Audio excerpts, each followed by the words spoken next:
Good evening, people of the internet. We have some exciting news for you, and this is a victory out of Virginia.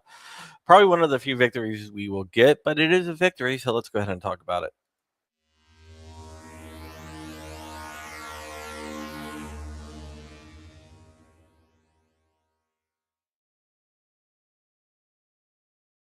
All right, well, Rains, I'm around, and I'm going to talk about a bill out of Virginia, and this deals with a $500 tax on suppressors.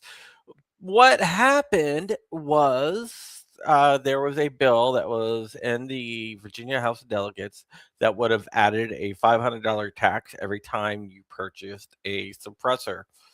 I thought that it was going to go through. To be totally honest with you, I thought it 100% was going to go through. But today in committee, a bunch of people spoke out against it, and there was even some Democrats that were against it, and the committee voted to whether to kill the bill or to move it to the House floor. I 100% expected it to move to the House floor, and I expected a $500 tax to be on suppressors starting in on July 1st. Fortunately for me and everyone else that lives in the great Commonwealth of Virginia, that has failed in committee. It it banned, not banned, but it killed the bill that would have added the $500 tax on suppressors. So there's no $500 tax on suppressors.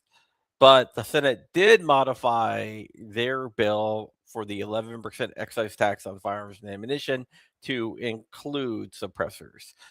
So that is a lot less money than the $500, and hopefully we'll be able to kill that as well.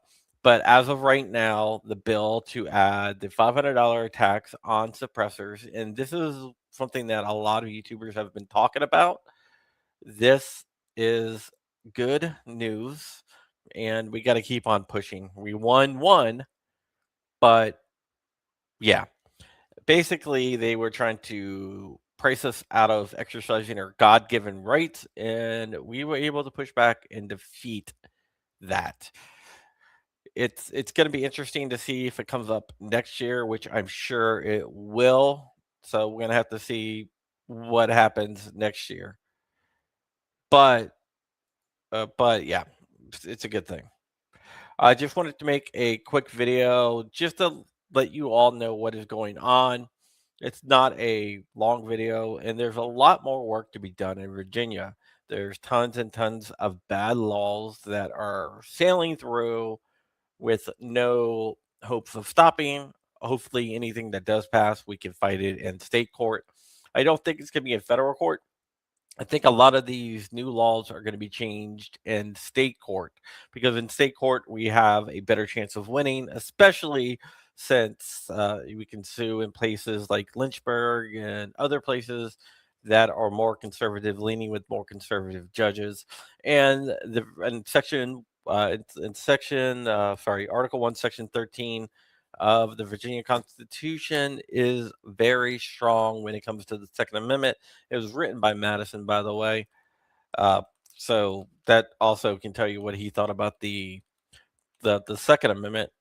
But yeah, I just want to read you the Virginia Second Amendment, basically Article 1, Section 13, and just want to hear what you guys think of it. Let me go ahead and bring it up here.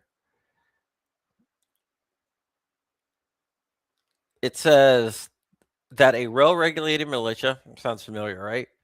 Composed of the body of the people. Now, a lot of people, when they talk about the Second Amendment, that they're like the militia is the military. No, if you look at the Virginia Constitution, which the Second Amendment is based on, and the writings of Madison, who wrote both, he basically says right there that it is the body of the people.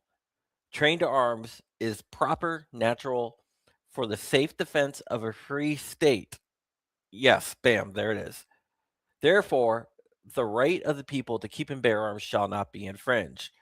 When you hear a lot of lefties and anti-gun people talking about the Second Amendment.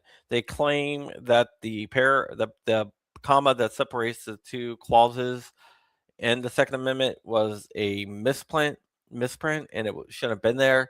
But Madison also wrote this, and if you look at it, you can see, therefore, the right of the people shall keep and bear arms. So that is something important to think about when you debate the Second Amendment. It's a lot more clear in the Virginia Section 13 of Article 1. I'm going to continue, though.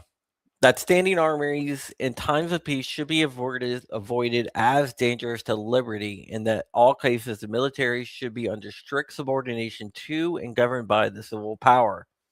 What that is saying is that the militia is a counterbalance to the military and not the military. And since Madison wrote both, you can always point to the Virginia Constitution, Article 1, Section 13, as evidence of this. So yeah, but I just wanted to let you know. I see a text up out there. Hi, text up. Did you get any stuff back? I know they're reaching out to people. Let me know once you hear from them. It'll be kind of interesting, but it's fixed on the back end. All right, so that's it. Just wanted to put that out there to let you know what is going on, and we do have a victory in Virginia, even if it's a small victory, but it is a victory nevertheless.